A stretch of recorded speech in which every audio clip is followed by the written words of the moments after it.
Hello friends, कैसे हैं आप सभी। बिहार रिजल्ट टारगेट में आप सभी का बहुत बहुत स्वागत है। दोस्तों, अगर आप लोग बिहार डीएलएड एंट्रेंस परीक्षा 2022 के लिए तैयारी शुरू कर दिए हैं तो आज जो भी हम साइंस में ऑब्जेक्टिव प्रश्न बताने वाले हैं वो A to Z आपके डीएलएड एंट्रेंस परीक्षा की दृष्टि से इम्पोर्टेंट है। दोस्तों, ये प्रश्न इतना इम्पोर्टेंट है, इससे आपको जो है जो भी अभी 30 से यानी 25 से 30 ऑब्जेक्टिव प्रश्न बताएंगे, जिसमें से आपको 2 से 4 प्रश्न इसी 25 से 30 में से आपको जो है एंट्रेंस परीक्षा में हूबहू लड़ेगा। तो चलिए समझ लेते हैं। आप सभी को सबसे पहले बता देते हैं कि किस प्रकार से आपको प्रश्न आएंगे। देखिए, सबसे पहले हम आप सभी को बता दिए थे कि 1 मिनट आप लोग सुनिए। उसके बाद देखिए, आप लोग जो है ना जब भी क्लास करते हैं तो कोई एक भी क्लास को आप लोग पूरी कीजिए, उसके बाद पता चलेगा कि हम आप सभी को क्या बता रहे हैं। सबसे पहले आप सभी को हम बताए थे टेलीग्राम पे भी लाइव में कि जो भी मेरा ऑब्जेक्टिव प्रश्न आता है उस सीरीज में रहता है।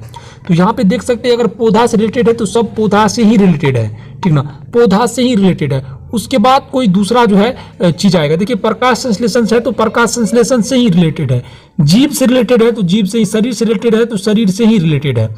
तो ये मेरा एक बहुत बड़ा जो है उपलब्धि है आप सभी के लिए, और ये आप सबका भी उपलब्धि है, क्योंकि आप सभी के लिए जो इस प्रकार से हम पीडीएफ तैयार किए हैं। तो समझ लीजिए आप सभी को किस प्रकार से यहाँ पे प्रश्न पूछ सकता है। देखिए, आपको मान के लिए हम पौधा से रिलेटेड है तो पौधा से रिलेटेड जो आपको प्रश्न पूछेगा ये पहले आप लोग समझ लीजिए। उसके बाद तैयारी बहुत जल्द हो सकता है, लेकिन समझना बहुत जरूरी है। मान के चलिए प्रकाश संश्लेषण के लिए यहाँ पे आप लोग को आवश्यक वर्णक का नाम पूछेगा, तो ये क्लोरोफिल है और हरित लवक है। लेकिन आप सभी को एक दूसरा तरीका से भी पूछ सकता है। बोलेगा कि पत्तियों में उपस्थित हरे रंग के वर्णक या पत्तियों में उपस्थित हरे रंग के पिगमेंट का क्या नाम है। देखिए, इसका वर्णक का दूसरा नाम होता है पिगमेंट। तो आप सभी को पूछ सकता है कि पत्तियों में उपस्थित हरे रंग के वर्णक या पिगमेंट का नाम क्या है, तो आप लोग को क्लोरोफिल ही जवाब देना। उसके बाद इसी तरह से आपको पूछ सकता है कि क्लोरोफिल का संरचनात्मक अवयव क्या है, तो आप लोग को यह भी याद रखना है मैग्नीशियम। एक भी इससे जो भी प्रश्न इससे रिलेटेड पूछा जाएगा आपको छूटना ये मुश्किल है। आप लोग याद रख लीजिए कि पौधा से रिलेटेड आपको एक भी प्रश्न पूछेगा, आप लोग क्लास कर लीजिएगा तो आपको एक भी प्रश्न नहीं छूटेगा, ठीक है ना। तो चलिए हम लोग क्लास को स्टार्ट करते हैं। इससे पहले जान लीजिए, अगर आप लोग पहली बार आए बिहार रिजल्ट टारगेट पर, चैनल को जरूर सब्सक्राइब कर लिया। साथ ही डिस्क्रिप्शन में टेलीग्राम व्हाट्सएप ग्रुप का लिंक है, उनको भी ज्वाइन कर लिया, ताकि डीएलएड से रिलेटेड जो भी अपडेट होगा उनका नोटिफिकेशन आप सभी के पास हम सही सलामत पहुंचा सके। तो चलिए आज की क्लास को शुरू करते हैं। आज का पहला प्रश्न है, प्रकाश संश्लेषण के लिए आवश्यक वर्णक का क्या नाम है। तो आप लोग को याद रखना है क्लोरोफिल या हरित लवक है प्रकाश संश्लेषण के लिए आवश्यक वर्णक, ठीक ना। अब देखिए, पत्तियों में उपस्थित हरे रंग के वर्णक या पिगमेंट का नाम क्या है, तो आप लोग को याद रखना है क्लोरोफिल। आप लोग कॉपी पेन लेकर के एक एक करके लिख लीजिए। देखिए, क्लोरोफिल का संरचनात्मक अवयव क्या है, तो क्लोरोफिल का जो संरचनात्मक अवयव होता है वो मैग्नीशियम होता है, ठीक ना, ये मैग्नीशियम होता है। चलिए, दूसरा प्रश्न है आप सभी के लिए, ये है कि प्रकाश संश्लेषण क्रिया के लिए प्रकाश संश्लेषण क्रिया किस रंग के प्रकाश में अधिक उपस्थित में होता है। देखिए, प्रकाश संश्लेषण की जो क्रिया होता है वो प्रकाश के किस रंग में अधिकतम होता है। तो समझ लीजिए, पहले प्रश्नों का आप लोग कर लीजिए, प्रकाश संश्लेषण क्रिया किस रंग के प्रकाश में अधिकतम होती है। तो आप लोग याद रखें, प्रकाश संश्लेषण क्रिया लाल रंग के प्रकाश में अधिकतम होती है।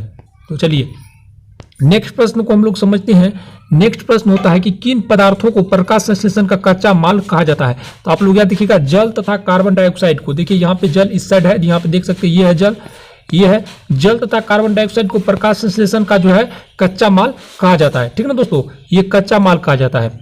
ये जल और कार्बन डाइऑक्साइड हमेशा वातावरण में उपलब्ध होता है, ये नाइट में भी पौधे ग्रहण कर सकता है, इसलिए कच्चा माल कहा जाता है, ठीक ना। देखिए, प्रकाश संश्लेषण करने वाले सजीवों को कहते हैं, तो प्रकाश संश्लेषण करने वाले जितने सजीव पौधा है उसको हम लोग स्वपोषी कहते हैं। जो पौधा अपना भोजन खुद स्वयं तैयार करते हैं उसको हम लोग स्वपोषी कहते हैं, ठीक ना।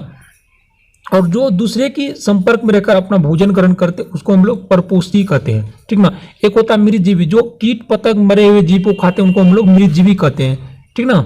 चलिए, प्रकाश संश्लेषण क्रिया में पौधे कौन सी गैस का उत्सर्जन करते हैं, मतलब प्रकाश संश्लेषण क्रिया में पौधे कौन सी गैस को छोड़ता है।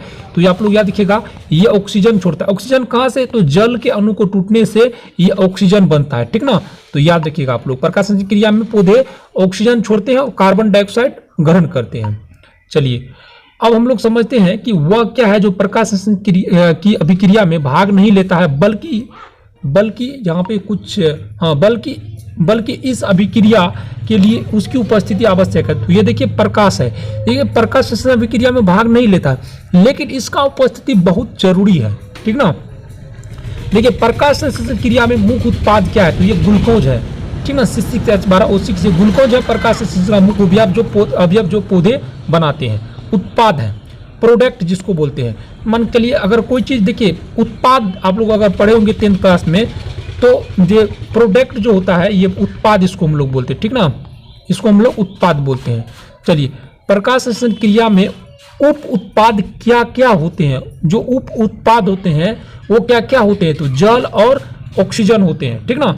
हरे वृक्ष प्रकाश संश्लेषण की क्रिया में कौन सी गैस को लेते हैं, तो आप लोग याद है कार्बन डाइऑक्साइड।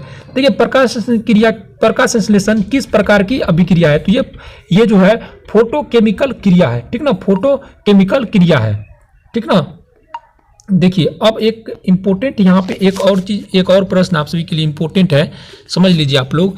देखिए कार्बन डेटिंग विधि किसकी आयु निर्धारित करने के लिए अपनाई जाती है, बहुत इंपॉर्टेंट है। जो कार्बन ये डेटिंग विधि किसकी आयु निर्धारित करने के लिए अपनाई जाती है, तो आप लोग याद है जीवाश्मों की, ठीक ना।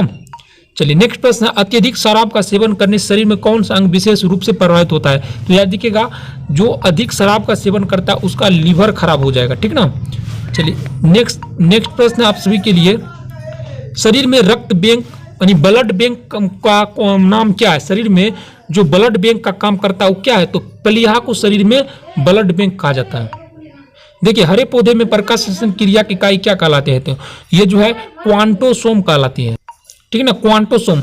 ये हरे पौधे में प्रकाश संश्लेषण इकाई क्या कहलाती है, क्वांटोसोम। देखिए अब एक नेक्स्ट प्रश्न है जो इंपॉर्टेंट है काफी, ये देखिए ये शरीर की रक्त की सफेद कोशिकाओं का मुख्य कार्य क्या होता है, तो देखिए शरीर में जो सफेद रक्त होता है इसका मुख्य कार्य शरीर को बीमारियों से बचाना, ठीक ना।